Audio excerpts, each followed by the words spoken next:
မှားလို့မှားမှမသိတဲ့လူမျိုးလောကမှာစိတ်ဓာတ်မကောင်းတဲ့လူတွေကဘယ်တော့မှသူတို့ကိုယ်သူတို့ငါမှားသွားလားဆိုတဲ့အတွေ့မျိုးမတွေးကြပါဘူးတစ်ဖက်လူပေါ်သူတို့ဟာပဲနင်းနာအောင်လုပ်ပြီးသူတို့ဟာပဲဒီလောက်လေးနဲ့ဘာဖြစ်ရတာလဲခံစားလွယ်လိုက်တာအဖြစ်သေးလိုက်တာဆိုတဲ့ပုံစံမျိုးနဲ့တစ်ဖက်လူဟာပဲမှားနေတယ်လို့မျိုးဖြစ်အောင်လုပ်ပြရကြပါသေးတယ်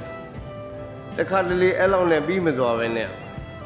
သူတို့နင်းနာအောင်လုပ်ခဲ့တဲ့သူရဲ့ကိုချင်းသိက္ခာကိုပါကြားစီမဲ့အပြောမျိုး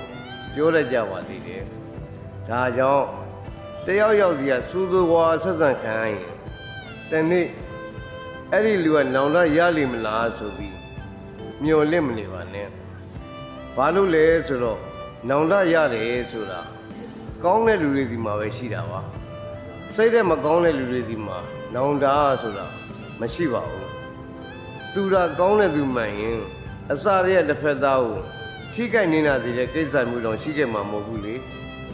စိတ်ထားကောင်းတဲ့သူနဲ့သာတွေ့ဆုံနိုင်ရပါသေး